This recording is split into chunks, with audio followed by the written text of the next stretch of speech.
warahmatullahi wabarakatuh. Hai Sohib Dokar dimanapun kamu berada, ketemu lagi dengan saya Amelia Ayu dalam acara Dokar, dakwah obrolan kajian agama yang lama. Kali ini saya hadir dalam tema getaran hati dan cahaya ilahi dalam Al-Quran. Kita semua meyakini bahwa Al-Quran berisi firman-firman Allah yang tiada keraguan di dalam. Sehingga penting bagi kita untuk mempelajarinya. Tapi sebenarnya apa sih fungsi Al-Quran dalam kehidupan kita? Bagaimana cara kita untuk bisa lebih mencintai Al-Quran? Pada kesempatan ini sudah hadir bersama saya Bang Richard yang akan berbagi cerita tentang tema kita kali ini. Assalamualaikum Bang. Waalaikumsalam warahmatullahi wabarakatuh. Sehat Bang? Alhamdulillah, baik. Ayo sehat ya? Alhamdulillah sehat Bang. Nah, boleh nggak dijelasin nih, apa sih sebenarnya fungsi Al-Quran dalam kehidupan kita? Ayo, saya sapa dulu Sohib Dokar yang jauh lokasi tapi dekat di hati. Alhamdulillah. Wassalatu wassalamu ala Rasulillah Muhammad ibni Abdillah wala haula wala quwata illa billah. Pertanyaan Ayu sedikit tapi sangat membuka kita untuk berpikir lebih jauh bahwa Al-Quran itu memang banyak manfaatnya. Kalau kita bisa lihat misalnya di surat Yunus ayat 57, Allah katakan, A'udzubillahi minasyaitonirrajim, Bismillahirrahmanirrahim. Ya ayuhan nasu qad ja'atkum mau'izatum mir rabbikum wa shifaa'un lima fis sudur wa hudaw wa rahmatun lil mu'minin. Jadi ayo, ternyata Al-Quran itu datang kepada kita secara jelas, dia menjadi mau'izah, nasihat yang bisa menenangkan hati kita, menunjukkan jalan-jalan yang terbaik. Katanya selain nasihat, dia juga menjadi obat, wasifa lima fis sudur, penyakit yang di dalam hati kita. Dan tentunya wahudan, guidance, petunjuk hidup, baik kehidupan di dunia dan di akhirat, dan pada akhirnya warahmatul lil mu'minin, memberikan kasih sayangnya Allah kepada seluruh umat manusia yang percaya kepada Al-Quran. Jadi 4 poin tadi Ayu, dia menjadi nasihat, menjadi petunjuk, menjadi obat, dan kasih sayang Allah Subhanahu wa ta'ala. Tinggal persoalannya bagaimana kita mengekspor 4 fungsi, 4 manfaat Al-Quran tersebut. Begitu. Kalau saya boleh simpulkan Bang, ya, itu kan manfaat yang bisa kita dapatkan di dunia. Iya. Ada nggak sih Bang manfaatnya yang bisa sampai ke akhirat gitu? Iya, Al-Quran itu kan Alkitab. Kita lihat misalnya dari akar katanya dari qira'a yaqra'u qira'atan. Ya, al-qira'ah itu atau qira'atan itu kan artinya buku, kitab atau bacaan. Sementara kita menyebutnya Al-Quran, ada imbuhan huruf nun di belakang. Menurut ulama, kalau sudah ada tambahan nun di belakangnya, bukan sekedar maknanya bacaan, kitab atau buku, tapi justru bacaan, kitab, buku yang berkualitas. Nah, bacaan, kitab, buku yang berkualitas itu, di dalamnya tadi disebutkan wahudan, petunjuk untuk kehidupan di dunia dan di akhirat. Contoh ya, misalnya kita mendapatkan salah satu ayat di surat Yasin itu, salamun qaulam mir rabbir rahim. Itu kan pernyataan dari Allah, memberikan ucapan kedamaian kepada orang-orang yang akan masuk surga, memberikan semacam penghormatan gitu ya, ucapan selamat datang kepada calon-calon penghuni surga yang diberikan Pada saat orang menjelang kematian misalnya, itu ruh kita langsung diberikan ungkapan salam qaul. Jadi kembali lagi Al-Quran tidak hanya bicara bagaimana kehidupan di dunia, sudah memvisualisasikan kondisi menjelang kehidupan di akhirat. Di sisi lain, ayo, misalnya Rasulullah pernah mengatakan, Iqra'ul Quran, bacalah Quran, ya'ti yaumal qiyamah, fa innahu ya'ti yaumal qiyamah, maka sesungguhnya dia akan datang di akhirat nanti, syafi'an li ashabi, penyelamat bagi orang yang membacanya, bagi orang yang mengamalkannya, bagi orang yang memfasilitasi dalam sosialisasi Al-Quran. Dan salah satunya bagaimana kita berdakwah, menggambarkan betapa Al-Quran sebagai bagian daripada cahaya ilahi dan getaran untuk membuat kita. Begitu ayo. Menarik nih Mbak. Ada satu hal yang tadi saya catat. Al-Quran sebagai obat. Ya. Nah itu maksudnya bagaimana tuh Pak? Obat di sini wasifa lima fis sudur, obat di dalam hati itu kan menunjukkan obat yang menguatkan kita secara batini, psikologis.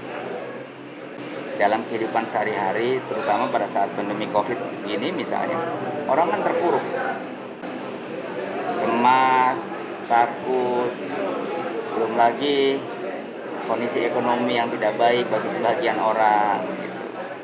Salah satu untuk meningkatkan keimanan kita adalah bagaimana mendekati Allah dengan membaca dan memahami Al-Quran. Karena Al-Quran itu membuat batin kita menjadi tenang. Saya ambil sebuah ilustrasi ya. Kalau kita pusing, sakit, kita perlu minum obat, gampang. Tapi itu kan sakit fisik.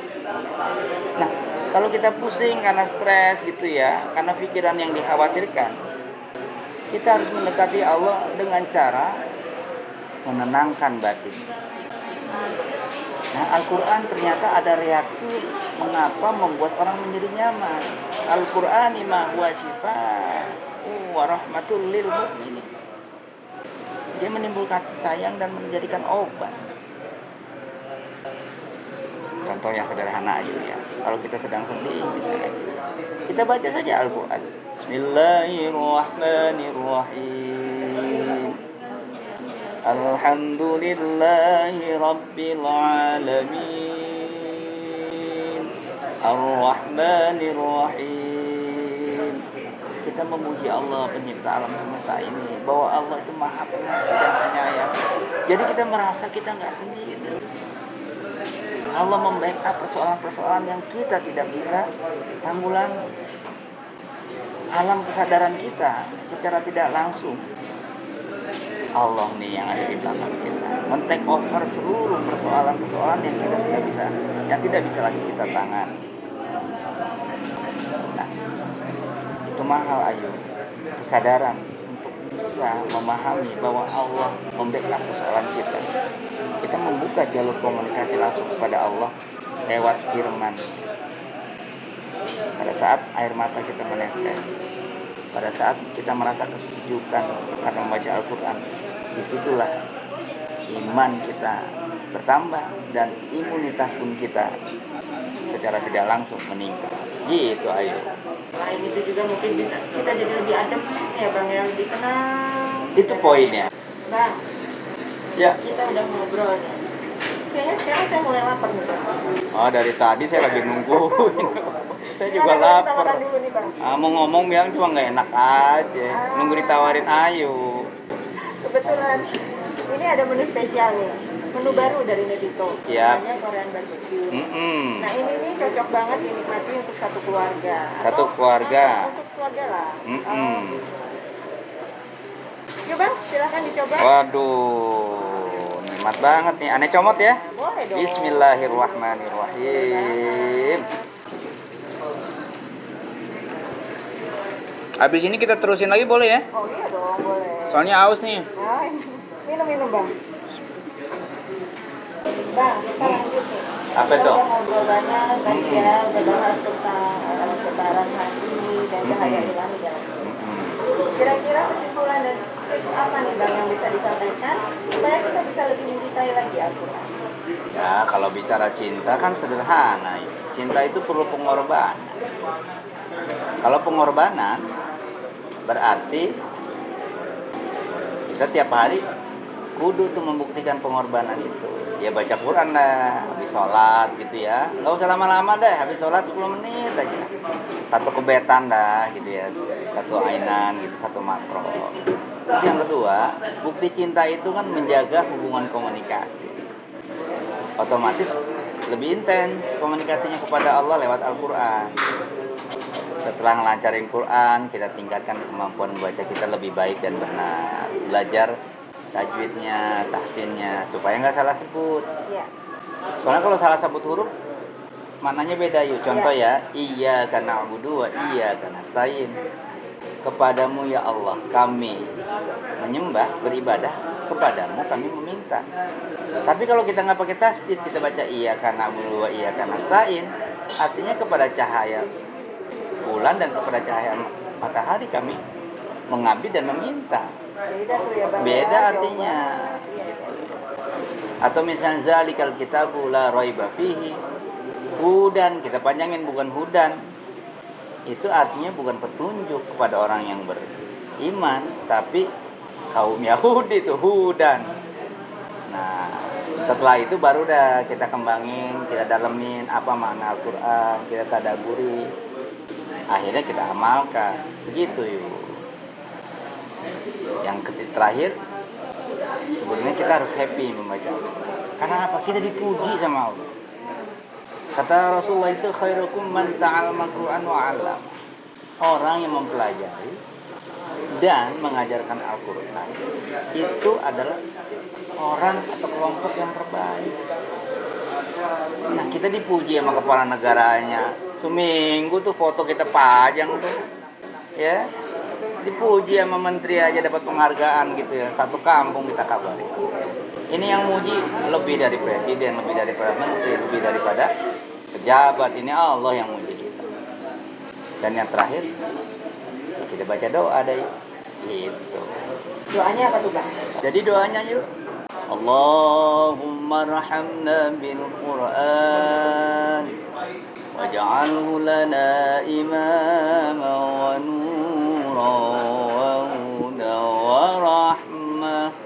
Allahumma zakirna minhu ma nasina wa 'allimna minhu ma jahilna warzuqna tilawatahu ana al-laili wa atrafan nahar waj'alhu lana hujjatan ya